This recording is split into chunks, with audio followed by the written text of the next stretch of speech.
Hello, hi, how are you? Thank you for clicking on my channel. I'm Dami. I hope everyone's doing well today. So, two things. My washer is going on in the background. If you hear anything, it's my washer.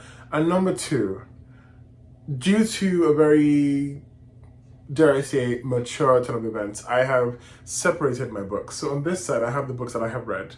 And on this side, both in front and the back, are the books that I'm yet to read. So I've told myself that I'm not buying any more books unless I'm gifted till, I'm done with at least more than half of these. And I was put to the test because I went on a trip and I just got back last night and I stopped I always stop at the bookstore anywhere, but I stopped at the bookstore at the airport in my layover just to kind of walk around and, sneak peek at books and whatever. And I was compelled twice when I was going on and coming back, but I didn't get any. And I'm proud of myself. So, all that being said, I'm here today to recommend and talk about a book, Blood Scion. Now, I've said on the record that I'm not necessarily the most engaged or engaging fantasy reader, if I constructed that correctly. So when I'm going to read books or buy books, like I said in my book two newbie tag, the books I read the most are thriller, psychological thriller, mystery, and horror. And then romance and fantasy kind of follow shortly after. But this book, my dad got me this book, Blood Scion by Deborah Palaye, and I did not read it for quite some time. But I was reading lots of fantasy, and I just needed some buffer and something to, shake up my mind a little bit. So I thought, why not read a fantasy? Now, when I'm reading a fantasy, I always expect to take some time getting to know the people, the world, the laws, the language, the geography, there's a map and whatnot, right? And just kind of get really immersed into the story. Because once you can get past that, the story really, really goes well for all fantasy books. However, this book was a bit different. So what I'm going to do is I'm going to tell you 3 reasons why I believe you are going to like this book. And then I'm going to talk about why I did not necessarily like this book. But it's nothing that's going to compel you otherwise, I promise. Number 1, this book was so easy to follow. Now, like I said before, when I'm reading a fantasy, I expect a new world, lore, language, and just kind of getting the lay of the land of the people, right? But this book starts and it's almost spoon-fed. Everything, all the information you need is almost spoon-fed. It starts really, really interesting, and you just get to know everything on. It's not even on a need-to-know basis. It's just going quick. Now, I said this in a post I made on TikTok, and I'm going to say it here because I feel like if you're watching this video, we're probably having a good time, right? Because YouTube is a bit more intimate for me. Now, I started this book and immediately started thinking about the blood trials, which I recommended in the previous video. And does this book, is it a bit similar to blood trials? Yes, but it's also completely different as well. So what happened is I started reading this book and immediately was making mental notes saying, oh my god, this is what's going to happen, this is what's going to happen. And I kid you not, before I got to the 4th chapter, everything I had thought about, maybe 11 or 12 points, they were all debunked. The author made completely different decisions in writing and just in the plot, and I was immersed immediately, the 3rd or 4th chapter in. And even before then, the story was already, driving perfectly, which brings me to the second point as to why I think you would love this book. It's unpredictable. Everything that you think is going to happen, because we can all agree most fantasies are a bit predictable. Everything you believe or think is going to happen is not going to happen in this book. It's just know that's a no piece, okay? Just enter this book and don't think you can, even when you get to the ending and it's getting a bit, intimate, no. Just know that and no piece. Number 3, the lore. When you're reading a fantasy, right, most times we can already tell that the lore or the idea of the book was just pulled out of the author's ass, and it's a very, very vivid and sporadic imagination. This, however, to some people from some part of the world, to most parts of the world, is based on true events and true myths and legends and stories from past times. Now, this book circles around the deities and the gods and goddesses of Osun states in Nigeria, Osun states in Nigeria, which explains why my dad gave this book to me, because that's where we're from. And I don't really know much about Osun, but when I read this book, I was like, oh, interesting. So this book really circles around, the goddesses and the deities of Osun states and how most of their powers have been passed from scion to scion, or from, different ancestors, and just different powers that they might harness. I'll give you a great example. If you're from Osun, or if you don't know anything, there's a deity called Yemoja, who is also known as the water spirit, and some people, to dumb it down to the least, call her a mermaid, and she always has power over like the water and linking it. And I mean, all myths and legends are really tied in some way, and sometimes they're just stories that have been passed across in different cultures that have been told in different ways. But Yemoja is someone who lures people into the water, and I think, again, I'm not so learned on this on my fucking culture, but I'm not so learned. But she loves you, and there's always like a price to pay, and if you can't pay that price, something like that, right? So that's Yemoja Water Spirit. Now, this character is working with a lot of fire, and it's really, really interesting. So the lore, captivating. The plotline, unpredictable. And the storyline, easy to follow. It's not difficult. And those are three reasons. I feel like those are, three strong and solid pillars as to why you are really going to enjoy this book. Now, I did not enjoy this book for 2 or 3 reasons. Number one, it was too simple. And I know that contradicts everything I just said, but it was a bit too simple for me, because I started this book and I'm like, okay, like, you just handed everything to us. And like, I'm not racking my brain, I'm not like, trying to guess what's going on. And it felt a bit too easy for me.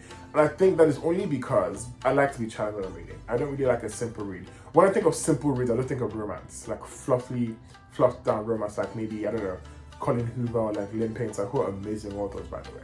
But I just think of like easy reads and I think of romance. But when I think of fantasy, I think of like, okay, challenge me. Let me like, because I really enjoy when I'm reading a book and I have to like make references or go back to a couple chapters to like, make patterns. It really turns me on. It's so amazing. And I didn't really do that much for this. However, that might only be because most of the lore and the language is stuff that's actually real. So like, they speak a lot of Yoruba in this book, and I'm Yoruba as well.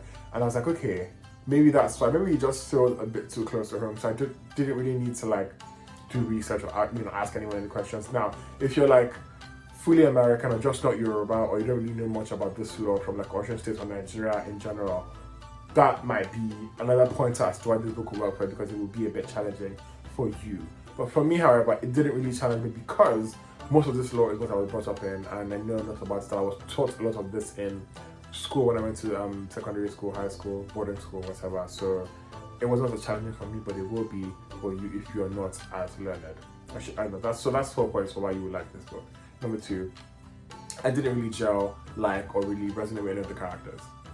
Again, this might work in your favor, but for me, I just, when you read a fantasy, you're like, okay, these are the stakes. This is why I'm going to like this character. This is what we're going to do. This is like, so there's always like a recipe. Maybe, I don't know, mother died in a freak accident and you're going through the whole book trying to discover why mom died. Like Blood Trials, Blood Trials was grandpa, but like Legend Born, like this book in a way as well. Not to spoil it, but like, I just was thinking to myself, I'm not connecting.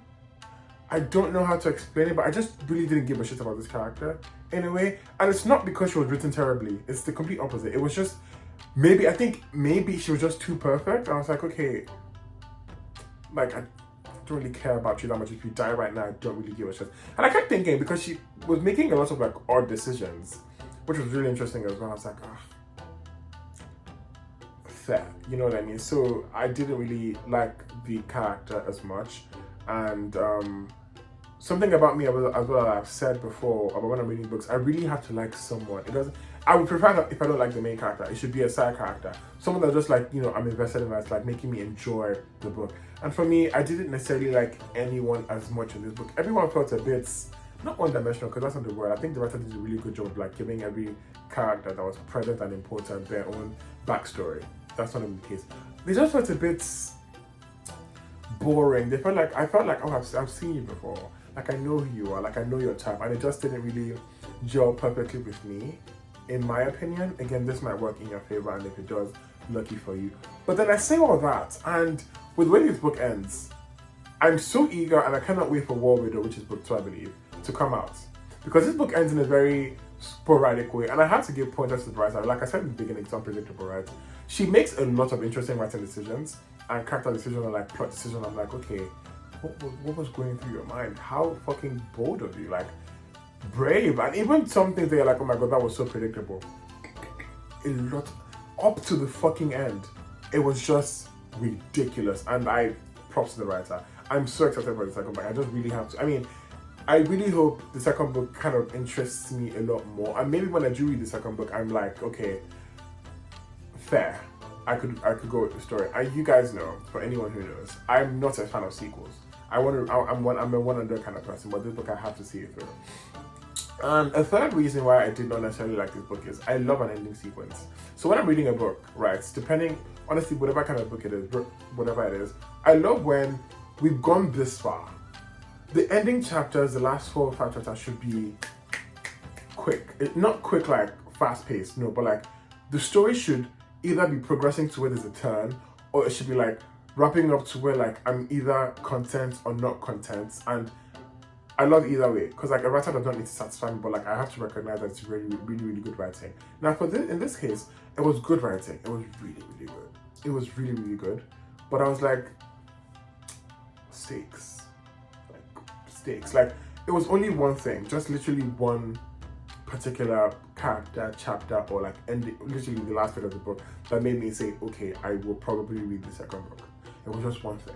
But till I got to that one thing, I was like, okay, fair. Like, okay, we're wrapping up pretty nicely.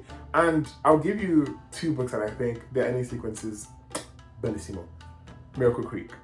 I did a blog on that book a couple of videos ago. It's a really, really, every time I think about that book now, I think of how amazing it is. Bellissimo. Amazing fucking book. Gosh, like the ending sequence was just, and also because what really helped the ending sequence for me was there was different POVs.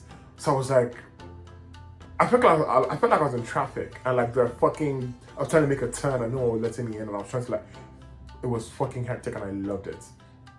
Another book that I can think of is Blood Trials, which is fantasy. Blood Trials has an amazing end sequence as well. It was just, I mean, I've said this before, Blood Trials was like on crack. I couldn't breathe. I was like, okay, what else could possibly happen? And then Legend Born as well, which is also a fantasy line. All those 3 books are a bit similar in their own way, in my opinion. But they're all good, again, in different ways as well. Legend Born, Blood Trials, and this book.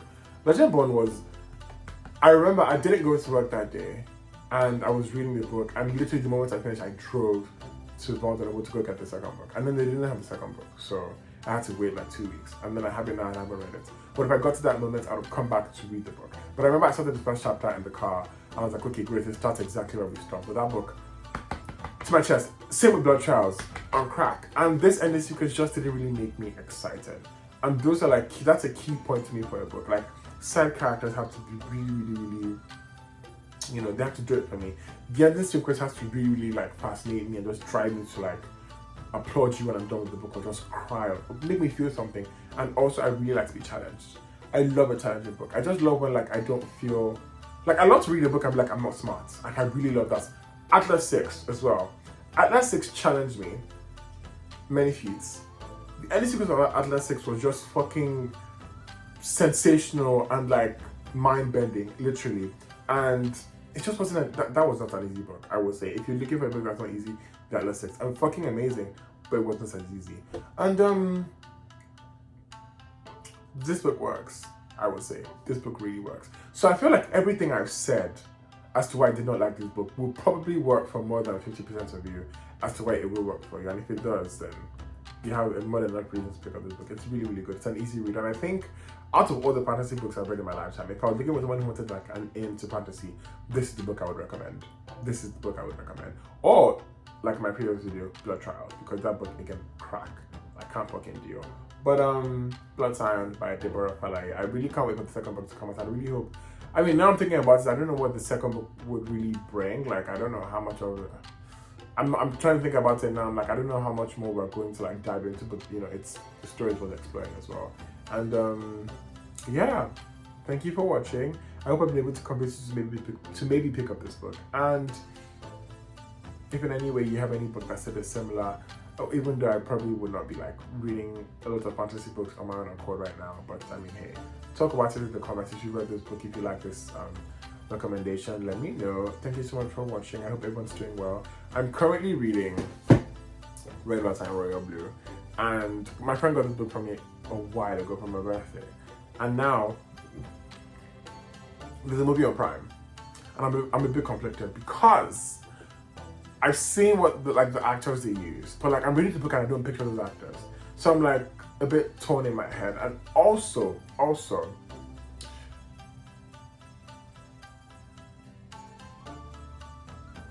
I'm trying not to spoil it for myself.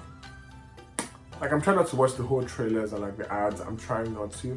But the book so far, like literally, once I put off my camera, I'm hopping on my bed to read the book till I'm hungry, or till my stomach tells me we need to eat and then get some fuel. But yeah, that is it. Thank you so much for watching my channel. I'm Dami, and I hope you enjoyed this video. And if this is your first time watching my channel, feel free to go to all the books I have read. I read lots of good books that I think are worth checking out, in my personal opinion. And till I see you next time, feel free to subscribe, share, like, comment if you're that bad. And yeah, if you know someone that needs a book rec, share my video, share my channel. I'm pretty good at what I do, I believe. And bye!